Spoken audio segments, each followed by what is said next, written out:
문재인과 홍준표 나이를 검색하게 만든 대목이 나왔죠. 그것이 뇌물이 되려면 적어도 노무현 대통령이 직접 받았거나 노무현 대통령의 뜻에 의해서 받았어야 되는 것이죠. 법률가 아닙니까? 아니, 내 이야기를 할게. 거기 수사 기록에 보면 그 당시에 중수부장이 이야기한 거는 노무현 대통령께서 돈을 박연차한테 직접 전화해서 요구를 했다고 되어 있습니다. 이보세요. 네. 제가 그 조사 때 입회했던 변호사입니다. 아니, 말씀을 왜 버릇없이 해요? 그렇게 터무니없는 이야기를 이보세요라니. 노무현 대통령이 그 사건에 관련됐다는 아무런 증거를 검찰이 갖고 있지 않았다. 응? 그러면 왜 돌아가셨어요? 그래서 방금 중수부장 조수에 이랬다라는 것은 지금 터무니없는 거짓말을 좀 하고 계신 거예요. 예. 지금 우리 홍준표 후보님 쭉 토론 태도를 보면 저런 분이 대통령 되면 국민을 얼마나 물어보는 것도 아니고 돌아가신 이 고인 대통령 그렇게 욕을 보입니까? 예, 문 후보님. 보이는 건 아니죠. 저도 한마디 하고 싶은데. 홍 반장님, 욕 보인 거 맞아요. 뭐 욕을 보이고 욕을 보인 게 아니래요. 음주운전하고 음주운전 안 했다고 주장하는 거랑 똑같네. 옆에서 한테 때려주고 싶네. 그런데 아까 모두의 아니 그래서 결국 여기서 핵심이 저게 아니에요. 둘 중에 누가 나이가 많냐. 그 부분에 재밌는 얘기가 예. 있습니다. 그러니까 정말 전국에서 가장 먼저 이 팩트 체크를 한 것 같은데요. 저 부분을 들으면서 제 아들이, 초등학생 아들이 예. 선거 공보물을 바로 옆에서 보더니 아빠, 홍준표가 문재인보다 동생인데? 정말요. 그래서 제가 그걸 페이스북에. 아니, 보기에는 실질적으로, 이건 변호사님, 이건 명예훼손이에요? 아니에요? 실질적으로 제가 보기에는 홍 후보가 큰형님처럼 보여요. 그렇죠. 좀 많이 사갔죠, 얼굴이. 아니, 사갔다가 뭐예요? 그거 표준말이에요. 그래요? 네. 얼굴이 덜 많이 사갔다, 이런 말을. 특히 이제 식혜 이런 거 담글 때 그렇게 하잖아요. 아니, 그럼 잘 사가야죠. 홍준표 후보가 식혜예요? 홍준표 후보는 이제 시골 출신이니까, 시골 출신은 이제, 일단 햇빛을 많이 보니까. 그럼 문재인 후보는 서울 출신입니까? 서울 출신은 아닌데. 피난민 아들로 더 가난하게 살았어요. 서울 출신들은 서울 아닌 사람을 다 시골이라 그러는데 지방 사람들은요. 시골은 도의지 아닌 면 단위를 시골이라 그래요. 그래서 문재인 후보는 부산에서 태어났고 행복하세요? 왜 이렇게 혼자 웃으세요? 방송 나와서. 문재인 후보는 부산이고. 아닙니다. 부산에 태어난 게 거제에서 출생했어요. 거제에서? 그럼 둘 다 시골 사람들 많네. 시골 사람이라도 쟤처럼 다 얼굴 까만 게 아니었지. 사간 사람 있고 좀 덜 사간 사람 있죠. 사가서 좀 나이가 좀 들어 보이는 건 분명한 거 아니에요? 이제 머리숱도 좀 적고. 그렇죠. 눈썹은 문신을 했어요. 그렇죠. 저희 의사진행 말고 좀 주제에 맞는 얘기를 제가 좀 이제 하겠습니다. 그런데 아까 이재화 변호사님이 말씀하셨듯이 이 정말 못된 토론인데 홍준표 후보가 가장 덕을 본 토론이라고 하시자면 저도 이렇게 동의합니다. 그러니까 지금 이 홍준표 후보가 저 토론에서 한 역할은 일일 드라마에서 못된 시어머니 역할이에요. 막장 드라마인데 채널을 돌릴 수 없는. 그렇죠. 근데 그 일일 드라마에서도 못된 시어머니가 청담동 스타일이 있고 성북동 스타일이 있어요. 근데 성북동 스타일은 조용히 사람을 그냥 이렇게 말려 죽이는 스타일이고 청담동 스타일은 아주 속된 말을 그냥 마구 지르는 스타일인데 후자죠. 그런데 왜 이렇게 하느냐. 아까 말씀하셨듯이 청담동 성북동 주민들로부터 고발 들어올 것 같아요. 거기 청담동, 성북동의 시어머니들만 이렇게 고발하실 수 있는데 그분들은 이 방송 안 들어요. 제가 보긴 합니다. 그런데, 아니, 안 들어도 보긴 하지 않을까요? 어쨌든. 그런데 이제 이 청담동 시어머니 노골적으로 얘기하잖아요. 그게 홍준표 후보 입장에서는 지금 지지율이 10%에서 간당간당한데, 그동안 탄핵 국면에서 나타난 것이 박근혜 전 대통령 탄핵시키지 마라. 그리고 박근혜 전 대통령 구속시키지 마라. 그게 늘 15% 넘었어요. 그러니까 홍준표 입장에서는 그것만 받아먹으면 돼요. 내 밥그릇만 챙기면 되는 입장인 거죠. 거기 플러스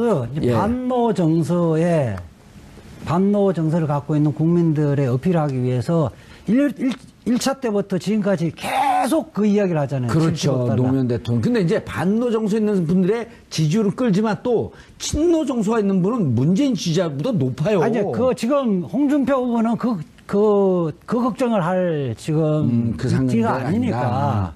우선 자기 몸집을 어떻게든 한 바퀴 굴려서 몸집을 부풀리려고 하고 있는 경향이기 때문에 15% 넘어서 일단 사실은 보조금을 받자. 예, 이 부분은 문재인 후보가 사실은 굉장히 좀 인내가 있는 후보인데 제가 경험하기로는 인내심의 한계를 갖게끔 만드는 거예요. 그렇죠. 예컨대 수사 기록에 다 나왔다 그러는데 수사 기록을 본인이 본 적이 없어요. 볼 수가 없죠. 아, 찌시뽕. 볼 수가 없고 실제 수사 기록에는 저는 일부 받는 수사 기록에 그런 내용이 하나도 없어요. 지금은 이게 팩트인지 사실인지 허위 사실인지 가리지 않고 막 던지는 거죠. 막 던지는 거죠. 예컨대 70억 달러 같은 경우도 지금 얼마죠? 지금 북한에 전달한 게 70억 달러 계속 이야기하잖아요. 팩트체크에서 현금은 39억 달러밖에 안 된다 그랬는데도 다 70억 달러 일관되게 이야기를 하잖아요. 물품까지 다 포함해서. 알겠습니다. 차지영 교수님. 다들 말씀을 다 말씀하시고 제가 무슨 얘기를 할까 고민이 되는데. 마실 나온 분 같아요. 아니, 그러니까. 저는 어제 문재인 후보가 이 대목에 대해서 강하게 이보세요 하면서 말을 자르는 건 상당히 잘한 것이 아닌가 하는 생각입니다. 사실 이 부분은 지난 3차 때도 이야기를 또 했고, 그 앞서도 또 다른 장소에서 또 여러 번 이야기했던 부분이거든요.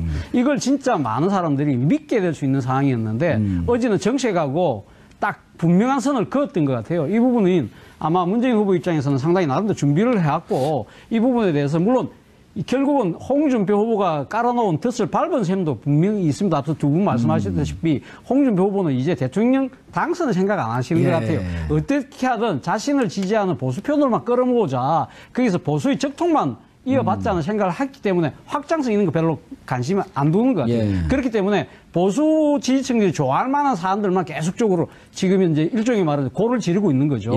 그럼으로써 문재인 고를 지르는 것도 계속 하세요. 아니 다들 그렇게 말씀대로 그렇게 하시길래 그렇게 하고 있는 거죠. 그래서 어제 홍준표 후보가 지금 보수의 표심 플러스 또 나름대로 확장성을 하나 더 시도한 게 있습니다. 동성애입니다.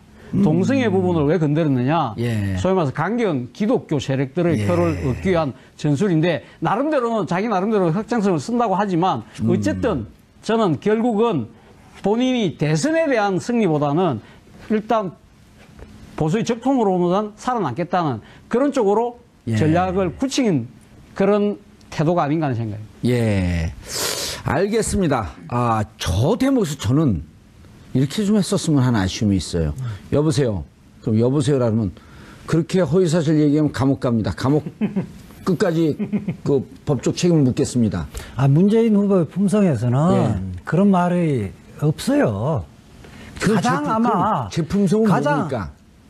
정봉주 의원 품성이시고 문재인 후보 중에 후보의 머릿속에 가장 강한 가장 화나서 가장 강한 단어가 아닌가. 그런데 그게 이제 약간 오버를 하셨는데, 나이 2살 어린 후보가 불이상말이 없다는 이야기를 해서, 그게 이제, 그거로 다 덮였죠. 그렇죠. 알겠습니다. 자, 안철수 후보와 또 이제 홍준표 후보, 두 분의 설전도 또 재밌는 대목인데, 보고 들어가도록 하겠습니다. 저는 홍준표 후보께 묻겠습니다. 사퇴하셔야 된다는 그 입장에는 변함이 없습니다. 그래서 보지 않고 저는 카메라 보고 국민께 말씀을 드립니다. 안 후보님, 이리 보고 말씀하시죠. 국민들이 참 조잡스럽게 생각합니다. 저는 홍 후보께 질문 드리겠습니다. 저한테 질문하십니까? 이제 얼굴 보고 이야기합시다. 오늘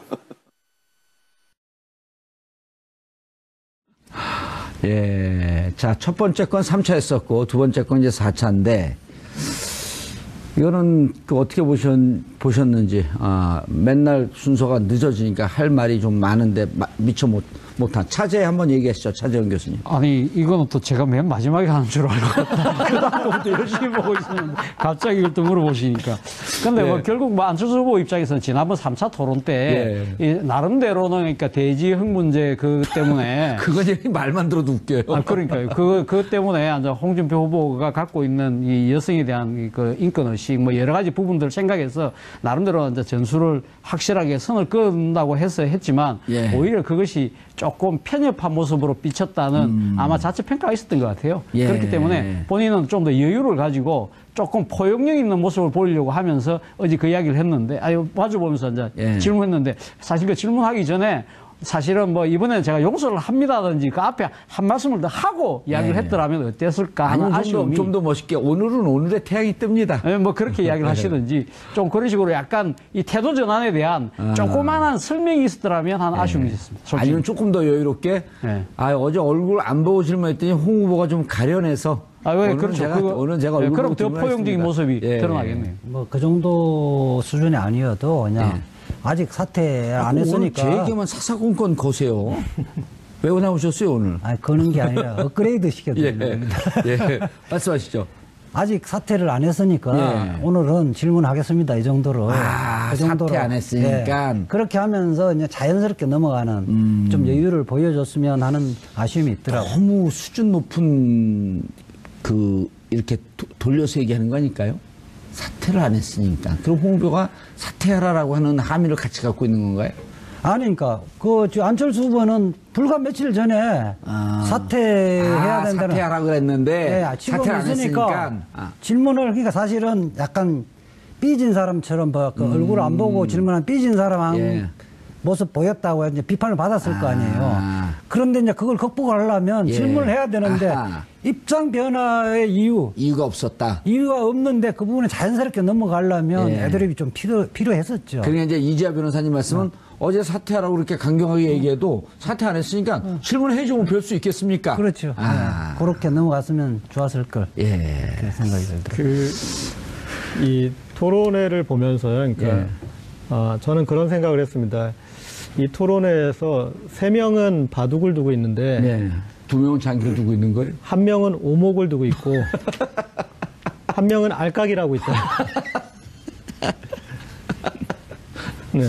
그런데 이렇게 너무 이 토론 어떤 자체를 사실은 대선 토론이란 거는 거기에 이 복합적이잖아요. 그러니까 홍준표 후보처럼 이 복잡한 계산을 하고 나를 욕할지라도 내 사람만 뭉치면 된다.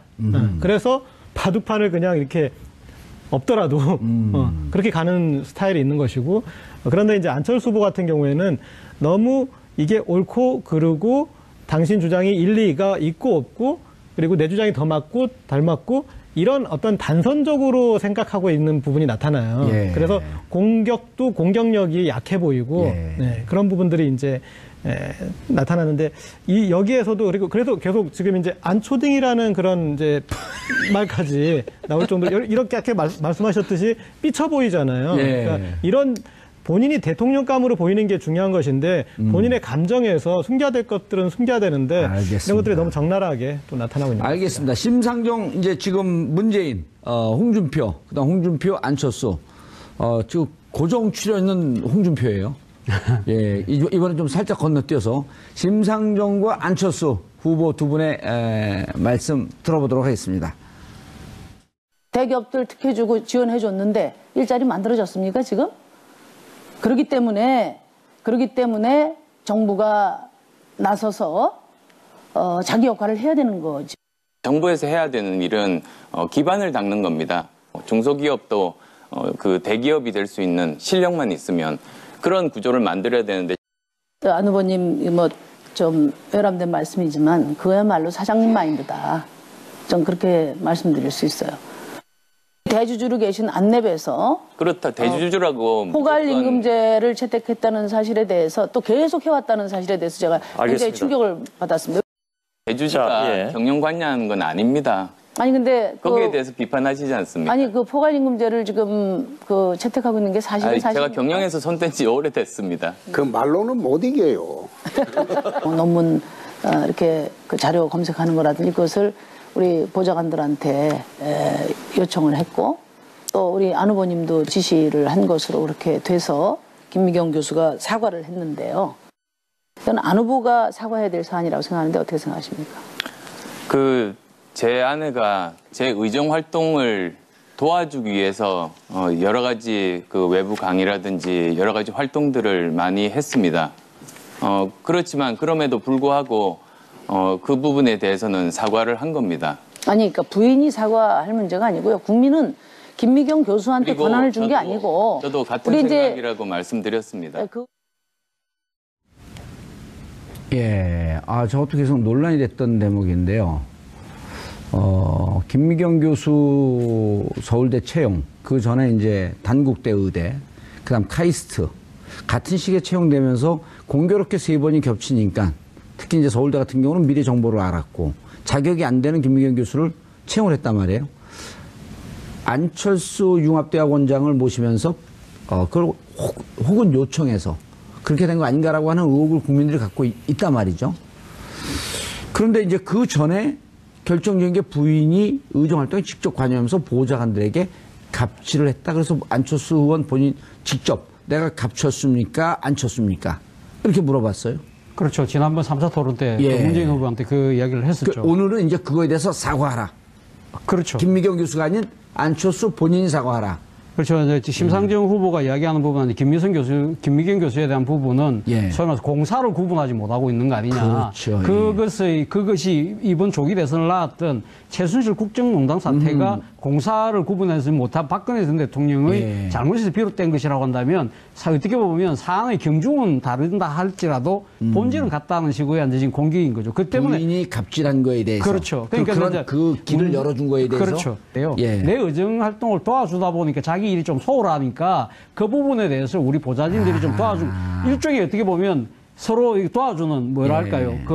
이제 품앗이 같은 그런 개념으로 설명을 하고 있다는 거죠. 그러나 문제의 본질은 그게 아니라는 거죠. 그러니까 뭐 남편이 그 국회의원을 하고 정치를 하면 뭐 부인이 자기 일을 갖고 있다라고 많은 사람들이 도와주고 있지 않습니까? 그렇다고 해서 그 도와주는 모든 부인들이 자신의 그 도와주면서 그 자신 손해본 부분을 남편의 보좌진으로부터 도움을 받는 건 아니거든요. 그것이 정당화될 수는 없잖아요. 그런 부분에 대한 문제인식이 없다는 부분이 사실 어제 좀 뼈아픈 부분이었던 거고요. 국정 마인드가 없었다. 예, 그렇죠. 그리고 또 이제 안내비 이야기한 포괄임금제. 포괄임금제가 소위 말해 IT 업계에서 열정페이를 아주 강요하고 있다. 포괄임금제라는 건 한 번 그 계약을 맺을 때 전체적인 액수를 맺었기 때문에 시간의 수당 이런 것들을 늘어난다고 해서 그걸 더 추가로 받을 수가 없다는 거죠. 그러니까 열정페이를 대표적으로 강요할 수 있는 이제 어떻게 부당한 임금 구조를 안내비하고 있으면서 어떻게 안철수 4차 산업을 이야기할 수 있느냐. 그걸 뼈아프게 지적을 한 거죠. 알겠습니다. 저는 이 질문이 지금 누구지? 저 후보. 안철수 후보. 안철수 후보 말고 질문한 후보 심상정 후보. 심상정 후보가 가볍 주제면서도 본질은 굉장히 무거운 질문을 던졌거든요. 공사에 구별을 못하는 거. 우리 국민이 최순실이가 사과 안 했다고 분노한 게 아니라 공인인 박근혜 대통령이 진정 어린 사과를 안 한 것 때문에 분노한 거 아니냐. 그렇죠. 그리고 사건을 자꾸만 거짓으로 덮으려고 했던 거. 김미경 교수 지금 그 부인인 김미경 교수의 사과를 받고 싶어 하는 것이 아니라. 그렇죠. 공인인 의원이 사과를 받고 싶어 하는데 업물적 넘어가는 거 이거 안 된다. 저는 이게 기회라고 봤어요. 저도 미처 못했는데 사실은 맞습니다. 그 질문 내용이 맞다. 이 자리에서 제가 사과를 하겠다. 미처 생각 못했다. 이 정도로 가볍게 넘어갈 수 있었거든요. 아니면 지난번에 사과를 했고 진심을 담았는데 내 표현이 좀 부족했습니다.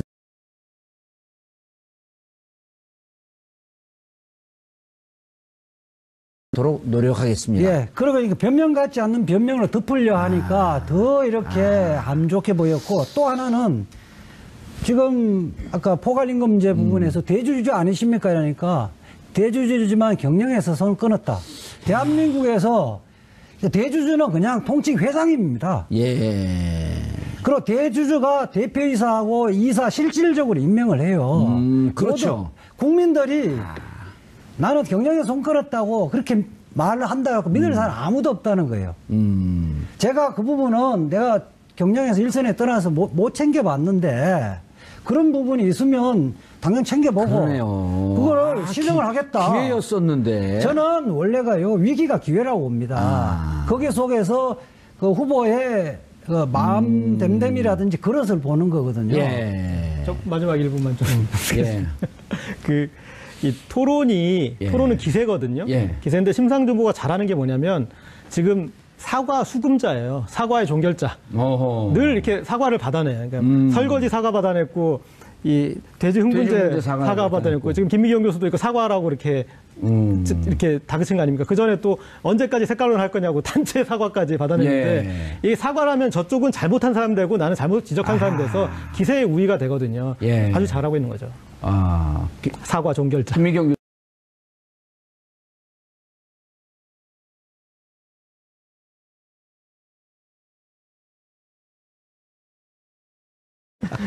예, 그런데 왜 그 기회를 놓쳤을까? 오히려 기회를 준 거로 활용할 수 있었는데. 너무 그러니까 실제 1차 토론 때는 얼굴이 경직돼 있다면 이번에는 마음이 경직돼 있었습니다. 얼굴은 환한데 자기가 준비한 원고에서 한치도 벗어나면 안 된다는 강박관념이 있지 않았을까 하는 생각. 정답 컴플렉스. 예. 저도 이재하 변호사한테 좀 사과할 게 있습니다. 이재하 변호사를 이제 모신 걸 사과합니다. 이제야 사과를 하십니다. 이제 오신 분은 이제야 사과합니다. 자, 그 토론회를 4차까지 보셨습니다. 저희가 토론회에서 부분 장면을 직접 보여드리고 이렇게 말씀 나누는 것은 이러한 장면을 분석을 통해서 우리 시청자 여러분들께서 어떤 후보가 더 적합한 대통령 자격이 있는지 하는 것을 판단할 수 있는 기준을 가지라고 하는 저희들의 배려였습니다. 많은 도움이 되셨으리라고 믿고요. 후보자 5분이 모르는 게 있는 것 같습니다. 촛불 이후에 대한민국 국민들은 이미 지난 가을, 겨울, 봄을 거치면서 교실에서는 할 수 없었던, 강단에서는 할 수 없었던 민주주의 훈련과 교육을 받았습니다. 우리 국민들 1600만이 들었던 촛불은 국민들의 눈을 매의 눈으로 바꾸어 놓았습니다. 매의 눈으로 지켜보고 있는 토론회, 이 후보들께서는 대한민국의 미래를 위해서 어떠한 자질을 보일 것이고 어떠한 정책을 보일 것인지 깊이 새겨주셨으면 하는 바람입니다. 표 후보 입장에서는 지금 지지율이 10%에서 간당간당한데 그동안 탄핵 국면에서 나타난 것이 박근혜 전 대통령 탄핵시키지 마라. 그리고 박근혜 전 대통령 구속시키지 마라. 그게 늘 15% 넘었어요. 그러니까 홍준표 입장에서는 그것만 받아먹으면 돼요. 내 밥그릇만 챙기면 되는 입장인 거죠. 거기 플러스 반노 정서를 갖고 있는 국민들의 어필하기 위해서 1차 때부터 지금까지 계속 그 이야기를 하잖아요. 그렇죠. 노무현 대통령. 근데 이제 반노 정서 있는 분들의 지지율을 끌지만 또 친노 정서가 있는 분은 문재인 지지자보다 높아요. 아니, 지금 홍준표 후보는 그 걱정을 할 지금 그 상태가 아니니까. 우선 자기 몸집을 어떻게든 한 바퀴 굴려서 몸집을 부풀리려고 하고 있는 경향이기 때문에 15% 넘어서 일단 사실은 보정을 받자. 이 부분은 문재인 후보가 사실은 굉장히 좀 인내가 있는 후보인데 제가 경험하기로는 인내심의 한계를 갖게끔 만드는 거예요. 그렇죠. 예컨대 수사 기록에 다 나왔다 그러는데 수사 기록을 본인이 본 적이 없어요. 볼 수가 없죠. 찌시뽕. 볼 수가 없고 실제 수사 기록에는 저는 일부 받는 수사 기록에 그런 내용이 하나도 없어요. 지금은 이게 팩트인지 사실인지 허위 사실인지 가리지 않고 막 던지는 거죠. 막 던지는 거죠. 예컨대 70억 달러 같은 경우도 지금 얼마죠? 지금 북한에 전달한 게 70억 달러 계속 이야기하잖아요. 팩트 체크해서 현금은 39억 달러밖에 안 된다 그랬는데도 다 70억 달러 일관되게 이야기를 하잖아요. 물품까지 다 포함해서. 알겠습니다. 차지영 교수님. 다들 말씀을 다 말씀하시고 제가 무슨 얘기를 할까 고민이 되는데. 그 마실 나온 분 같아요. 아니 저는 아직 그 문재인 후보가 이 대목에 대해서 강하게 이보세요 하면서 말을 자르는 건 상당히 잘한 것이 아닌가 하는 생각입니다. 사실 이 부분은 지난 3차 때도 이야기를 또 했고 그 앞서도 또 다른 장소에서 또 여러 번 이야기했던 부분이거든요.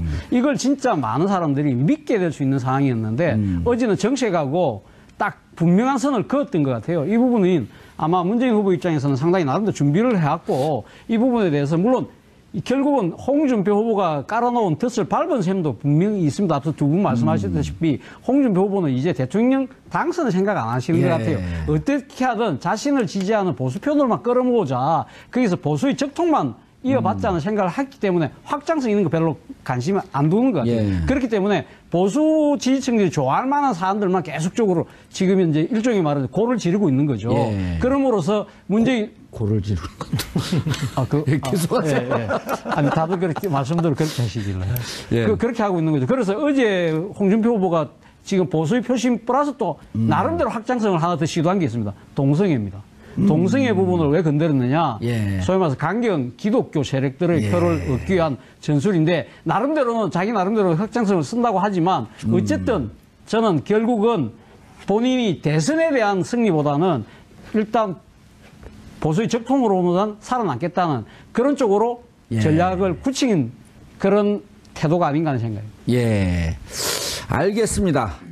저 대목에서 저는 이렇게 좀 했었으면 하는 아쉬움이 있어요. 여보세요. 그럼 여보세요라면 그렇게 허위사실 얘기하면 감옥 갑니다. 감옥 끝까지 그 법적 책임을 묻겠습니다. 문재인 후보의 품성에서는 그런 말이 없어요. 가장 아마 제 품성은 뭡니까? 그 정봉적인 품성이시고 문재인 의원님 문재인 후보 중에 후보의 머릿속에 가장 강한 가장 화났을 때 가장 강한 단어가 아닌가. 그런데 그게 이제 약간 오버를 하셨는데 나이 2살 어린 후보가 불이상말이 없다는 이야기를 해서 그게 이제 그거로 다 덮였죠. 그렇죠. 알겠습니다. 자, 안철수 후보와 또 이제 홍준표 후보 두 분의 설정. 사갔다가 뭐예요? 그거 표준말이에요. 그래요? 얼굴이 덜 많이 사갔다 이런 말을 특히 이제 식혜 이런 거 담글 때 그렇게 하잖아요. 그럼 잘 살아야죠. 홍준표 후보가 식혜예요? 홍준표 후보는 이제 시골 출신이니까 시골 출신은 이제 일단 뭐 햇빛을 많이 보니까. 그럼 문재인 후보는 서울 출신입니까? 서울 출신은 아닌데. 피난민 아들로 더 가난하게 살았어요. 서울 출신들은 서울 아닌 사람을 다 시골이라 그러는데 지방 사람들은요. 시골은 도의지 아닌 면 단위를 시골이라 그래요. 그래서 문재인 후보는 부산에서 태어났고 행복하세요? 왜 이렇게 혼자 웃으세요? 방송 나와서. 문재인 후보는 부산이고 아닙니다. 부산에서 태어난 게 아니고 거제에서 출생했어요. 거제에서? 그럼 둘 다 시골 사람들 많네. 시골 사람이라도 쟤처럼 다 얼굴 까만 게 아니었지. 사간 사람 있고 좀 덜 사간 사람 있죠. 사가서 좀 나이가 좀 들어 보이는 건 분명한 거 아니에요? 이제 머리숱도 좀 적고. 그렇죠. 눈썹은 문신을 했어요. 그렇죠. 저희 의사진행 말고 좀 주제에 맞는 얘기를 제가 좀 하겠습니다. 그런데 아까 이재화 변호사님이 말씀하셨듯이 이 정말 못된 토론인데 홍준표 후보가 가장 덕을 본 토론이라고 하시자면 저도 이렇게 동의합니다. 그러니까 지금 이 홍준표 후보가 저 토론에서 한 역할은 일일 드라마에서 못된 시어머니 역할이에요. 일일 드라마인데 채널을 돌릴 수 없는. 그렇죠. 근데 그 일일 드라마에서도 못된 시어머니가 청담동 스타일이 있고 성북동 스타일이 있어요.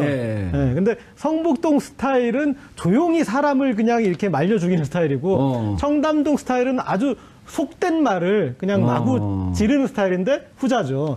그런데 왜 이렇게 하느냐? 아까 말씀하셨듯이 청담동 성북동 주민들로부터 고발 들어올 것 같아요. 거기 청담동, 성북동의 시어머니들만 이렇게 고발하실 수 있는데 그분들은 이 방송 안 들어요. 제가 보긴 합니다. 그런데 자, 안 들어도 보긴 하지 않을까요? 어쨌든 그런데 이제 이 청담동 시어머니 노골적으로 얘기하잖아요. 그게 또 재밌는 대목인데 보고 들어가도록 하겠습니다. 저는 홍준표 후보께 묻겠습니다. 사퇴하셔야 된다는 그 입장에는 변함이 없습니다. 그래서 보지 않고 저는 카메라 보고 국민께 말씀을 드립니다. 안 후보님, 이리 보고 말씀하시죠. 국민들이 참 조잡스럽게 생각합니다. 저는 홍 후보께 질문 드리겠습니다. 아니, 저한테 질문하십니까? 이제 얼굴 보고 이야기합시다. 오늘 예, 자, 첫 번째 건 3차였었고 두 번째 건 이제 4차인데 이거는 어떻게 보셨는지 맨날 순서가 늦어지니까 할 말이 좀 많은데 미처 못한 차제 한번 얘기하시죠, 차재현 교수님. 아니 이거는 또 제가 맨 마지막에 하는 줄 알고 그다음부터 열심히 보고 있었는데 갑자기 이걸 또 물어보시니까. 근데 네. 결국 안철수 후보 입장에서는 지난번 3차 토론 때 나름대로는 그러니까 대지흥 문제 그 때문에 그건 말만 들어도 웃겨요. 그러니까요. 그 때문에 이제 홍준표 후보가 갖고 있는 이 여성에 대한 그 인권의식 뭐 여러 가지 부분들을 생각해서 나름대로 이제 전술을 확실하게 선을 그은다고 해서 했지만 오히려 그것이 조금 편협한 모습으로 비쳤다는 아마 자체 평가가 있었던 것 같아요. 그렇기 때문에 본인은 좀 더 여유를 가지고 조금 포용력 있는 모습을 보이려고 하면서 어제 그 이야기를 했는데, 마주보면서 이제 질문했는데, 사실 그 질문하기 전에 사실은 뭐 이번에는 제가 용서를 합니다든지 그 앞에 한 말씀을 더 하고 이야기를 했더라면 어땠을까 하는 아쉬움이. 좀 더 멋있게 오늘은 오늘의 태양이 뜹니다. 뭐 그렇게 이야기를 하시든지 좀 그런 식으로 약간 이 태도 전환에 대한 조그만한 설명이 있었더라면 하는 아쉬움이 있었습니다. 솔직히. 아니면 조금 더 여유롭게 어제 얼굴 안 보고 질문했더니 홍 후보가 좀 가려내서 왜 그렇죠.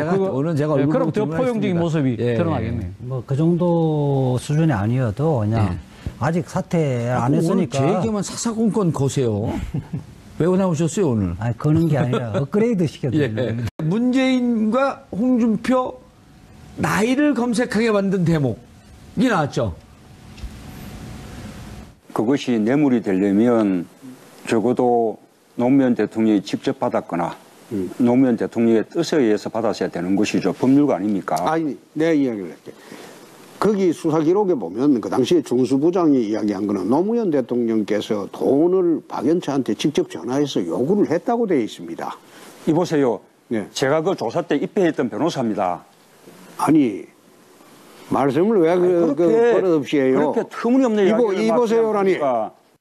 노무현 대통령이 그 사건에 관련됐다는 아무런 증거를 검찰이 갖고 있지 않았다. 응? 그러면 왜 돌아가셨어요? 그래서 방금 중수부장 조수에 이랬다라는 것은 지금 터무니없는 거짓말을 좀 하고 계신 거예요. 지금 우리 홍준표 후보님 쭉 토론 태도를 보면 저런 분이 대통령 되면 국민을 얼마나 물어보는 것도 아니고 돌아가신 이 고인 대통령 그렇게 욕을 보입니까? 문 후보님. 보이는 건 아니죠. 저도 한마디 하고 싶은데. 홍 반장님, 욕 보인 거 맞아요. 뭐 욕을 보이고 욕을 보인 게 아니래요. 음주운전하고 음주운전 안 했다고 주장하는 거랑 똑같네. 옆에 사람한테 때려주고 싶네. 그런데 아까 모두의 아니 그래서 결국 여기서 핵심이 저게 아니에요. 둘 중에 누가 나이가 많냐? 그 부분에 재밌는 얘기가 있습니다. 그러니까 정말 전국에서 가장 먼저 이 팩트 체크를 한 것 같은데요. 저 부분을 들으면서 제 아들이 초등학생 아들이 선거 공보물을 바로 옆에서 보더니 아빠 홍준표가 문재인보다 동생인데? 정말요. 그래서 제가 그걸 페이스북에 보기에는 실질적으로 이건 변호사님 이건 명예훼손이에요 아니에요. 실질적으로 제가 보기에는 홍 후보가 큰형님처럼 보여요. 그렇죠. 좀 많이 사갔죠 얼굴이.